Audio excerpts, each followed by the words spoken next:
Today is day 451 of web development, and it is also day 78 of JavaScript. And yesterday, I basically made this little um, thing. It's kind of like an accordion effect. So if I click on the plus sign, the text pops up, and if I unclick it, then it hides. I managed to do this for one, but I'm trying to figure out how to do it for multiple green boxes, basically, for multiple like drop downs. So I'm here in Free Code Camp, and they have kind of like a thing. I read over it, and I'm gonna try to see if I could kind of replicate that. I'm just not really sure because right now, basically, for them, their containers are basically each like box or like each HTML. It holds the label and it holds the.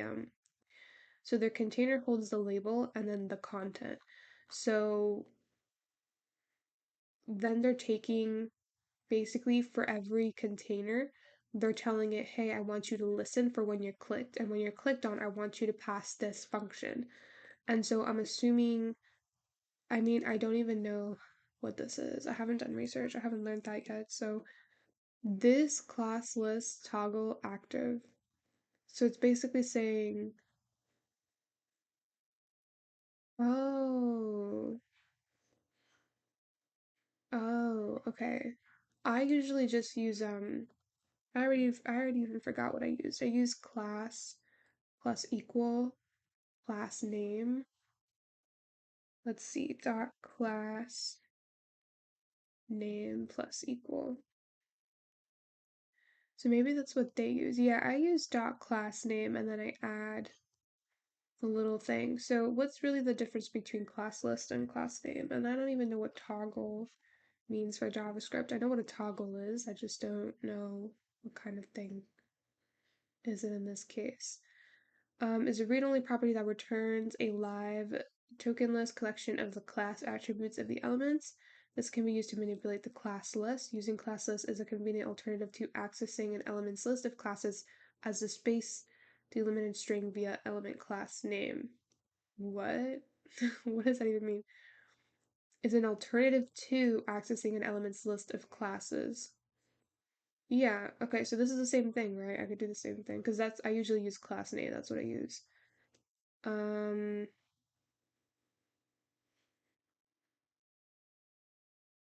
all right. So I'm gonna try doing this with class name. So I'm assuming it's okay. So it's basically adding a class to this, and like, what is this? It's an actual thing. This in JavaScript. Oh, I heard a joke on Twitter, like this is a JavaScript joke and you won't get it. That's funny. All right. I was like, what are they talking about? I guess this is what they're talking about. No pun intended. So what is this? Oh, yeah. Okay. I didn't mean that. That was not a pun that was intended. Okay. In JavaScript, the this keyword refers to an object. So I'm assuming that they're referring to the accordion, but why wouldn't they just take the accordion? I don't even. Which object depends on how this is being invoked to user call. The this keyword refers to different objects depending on how it is used. So in an object method, this refers to the object. In a function, this refers to the global object. In a function in strict mode, what does that even mean? In an event, this refers to the element that receives the event. So I'm okay, so this is an event. Well, really, no, this is the event. Well, this is the event handler, and then this is what's going to actually happen, the event that's actually going to happen. So I'm assuming that this is referring to the accordion, and it's basically adding a class. The toggle part, let's see what that actually means. So I'm not sure why it's not just saying classless and then active. What does that even mean actually? Like, it's interesting.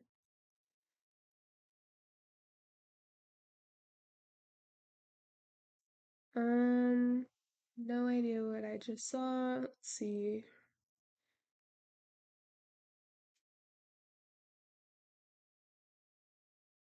So, okay. So I have my div, I have classes. This one has an active class. So for all the buttons, this is the stuff. The cursor, that's also interesting because I saw that here they have a cursor on too. So they're styling the active class, and they're basically saying, okay, for the active class, the background color should be different. And then the color should be white. What?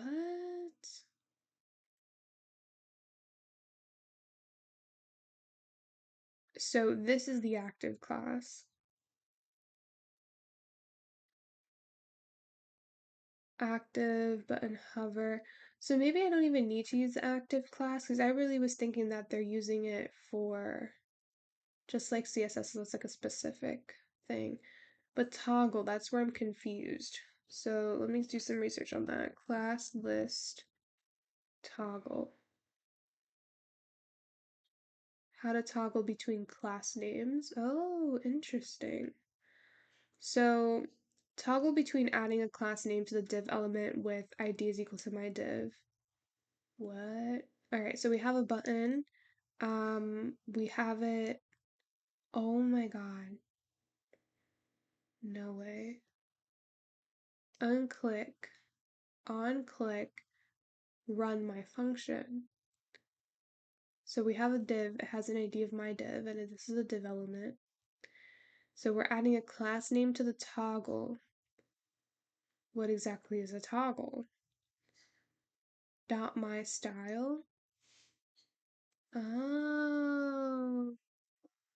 So basically, okay, so we have my style, and basically what I want to do when I have my div is to give it my style. But what I'm confused about, it says get element by ID. So it's like has a function, it's targeting the my div element through its ID, and then it's taking that element, and then it's class list and it's toggle. This is where I'm confused. Um, add a class name to toggle. Toggle between adding a class name to the development. So this one's interesting. Let me close out of this, and this as well, because let me take this one just to keep it as a reference and then go back because I need someone to explain to me what toggle actually means. Okay. How to add, remove toggle class of a DOM element in JavaScript. Alright, so the classless property of a DOM element returns a DOM token list which contains all the classes of the element. Take a look at the code below. So we have the element, it's accessing by ID. So parent, that means that there's in HTML, there's an ID parent right here. Beautiful. Console.log, the available classes in the parent element is, and then they're taking console.log element class list. But there's, oh, it returns to you how many class, oh. Oh, wow. So this is the console. Okay. So class list literally gives you a list of the classes. But then where does toggle come in? So you could do add, right? Oh, I do remember that. We can use the add method to add classes to the element. This is shown below. Okay, beautiful. The class list contains live data, meaning it will automatically update the class when a class is added or removed. Oh, I remember learning this. Versus class name is different. I don't think it contains live data. Class name just adds or removes. Okay, remove the class. We got remove.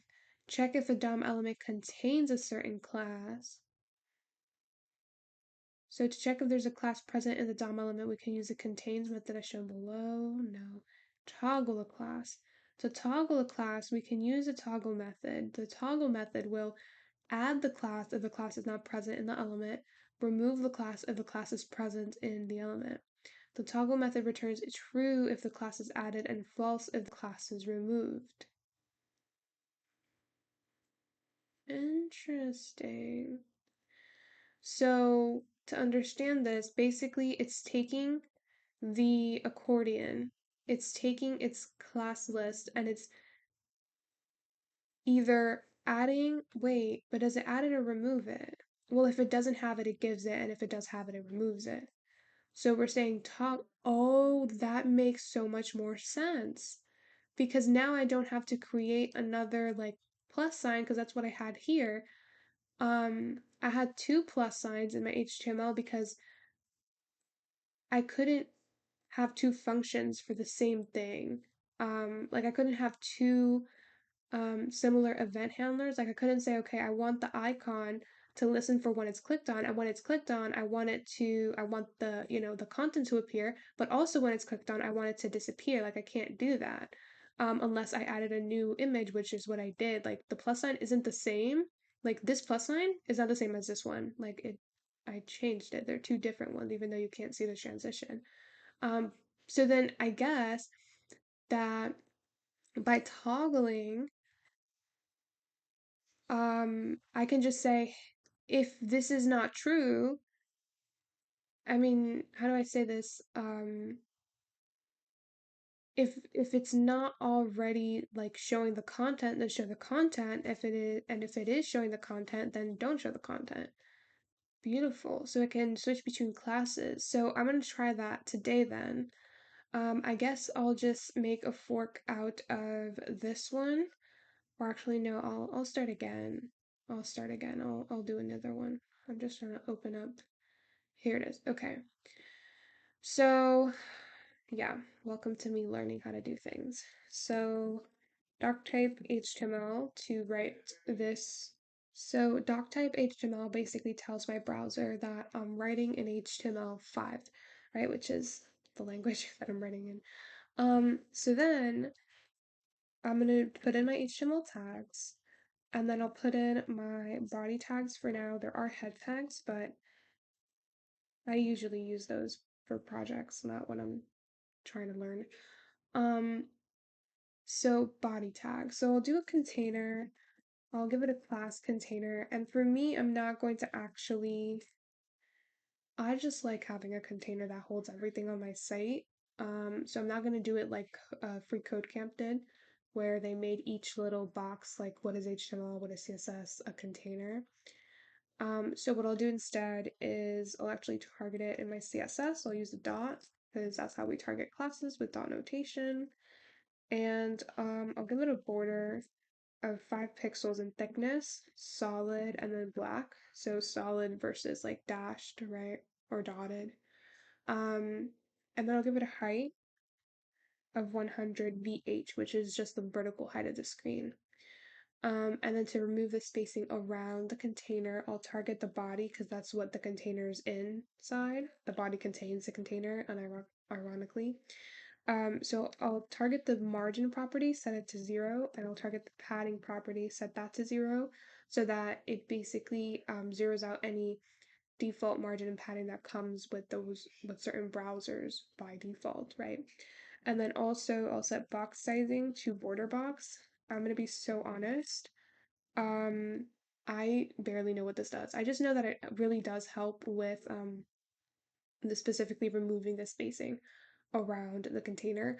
But it also helps with like padding and margin and like I don't know, it's so difficult for me to explain and that's like how I know I don't really know it 100%, but to the best of my ability, it basically if you have a box and you have content inside and you don't have box sizing border box, the content basically the box like grows bigger or it grows smaller. But if you add some padding and you have box sizing, then what happens is the box stays the same size, and what happens is that your content goes like smaller if you add padding and if you have box sizing border box on because it's like not moving your box, right? It's like the content is not going outside of the border of your box, I guess.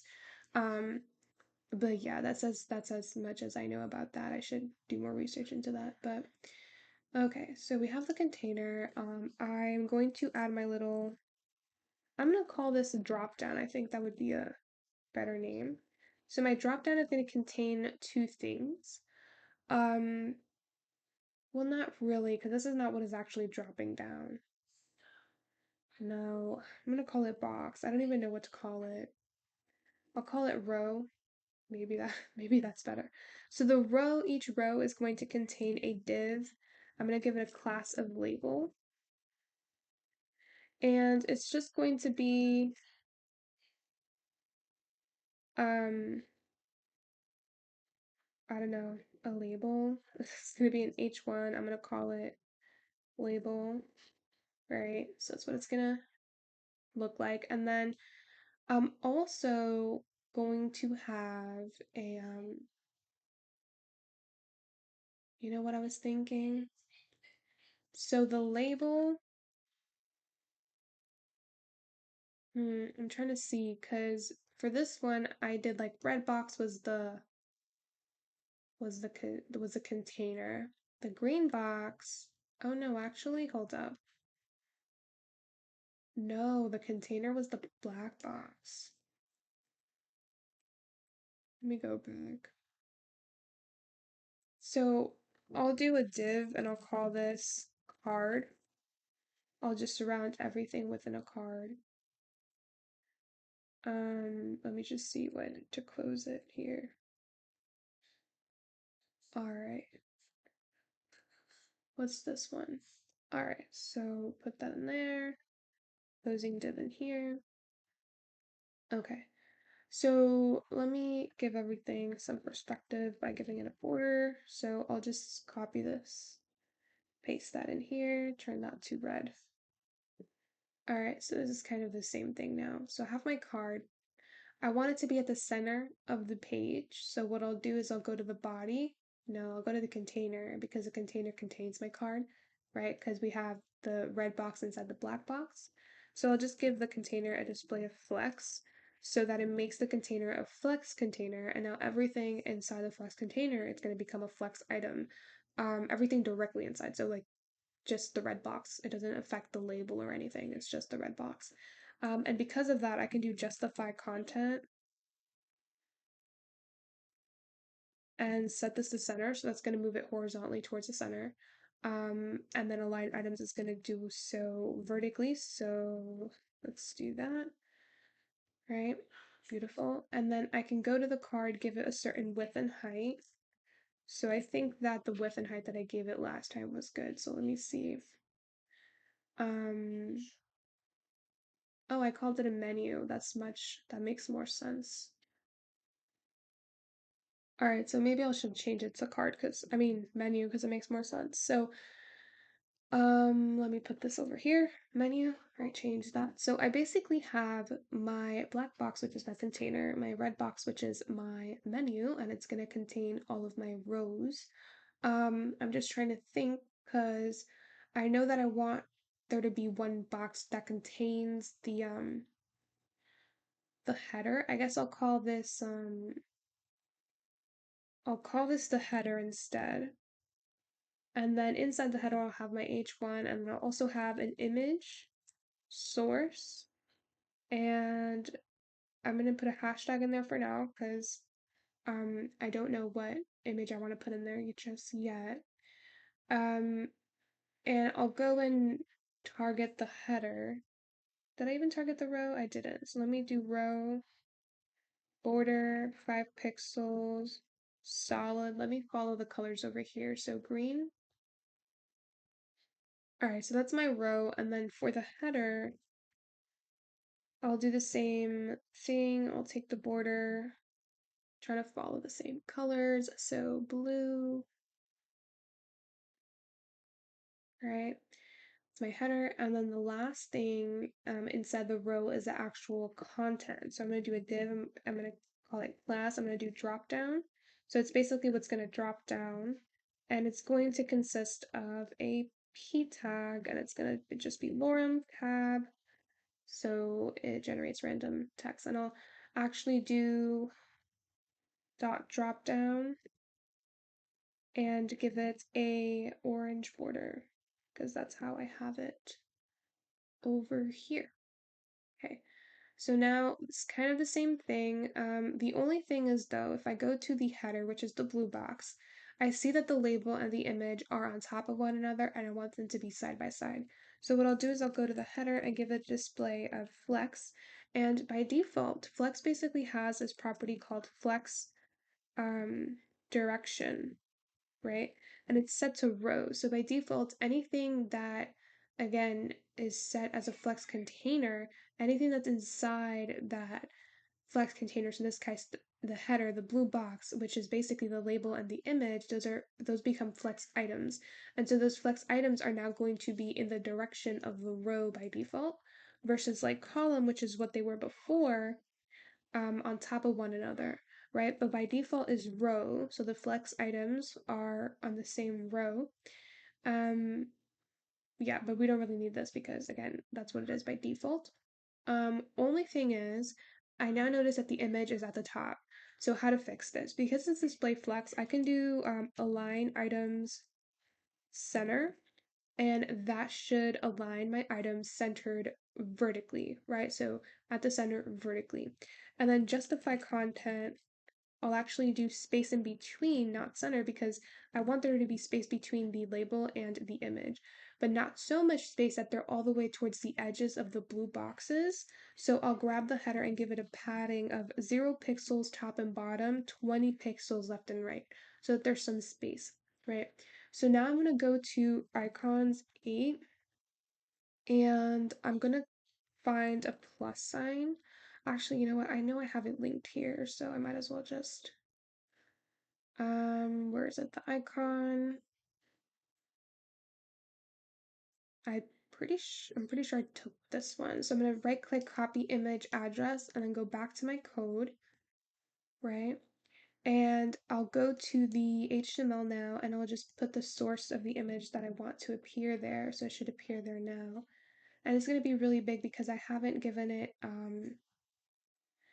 what would you call it?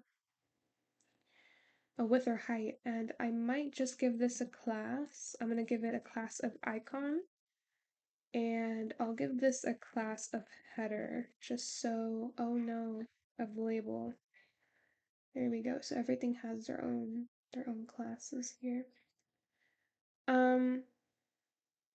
Yeah. So now I'm gonna go here to CSS and I'll target the icon. Forgot that dot in the beginning. And I'll give it a width of, let's say, 25 pixels and a height of 25 pixels as well. All right, so now it's looking nice. So we have basically everything very static. Now let's get into the functionality, right? Where we have to kind of use, did I just close the tab? All right, kind of use this. So I'm just trying to really understand what they actually did. They gave it a height of 0, and I'm not sure if I want to try that. I think I could do the same, but with display none and display block. So I'll try doing that. If that doesn't work, I'll go with their method.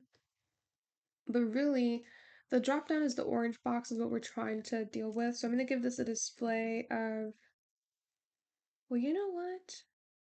Maybe I'll do dot active, right? I'll give the orange box a default display of none.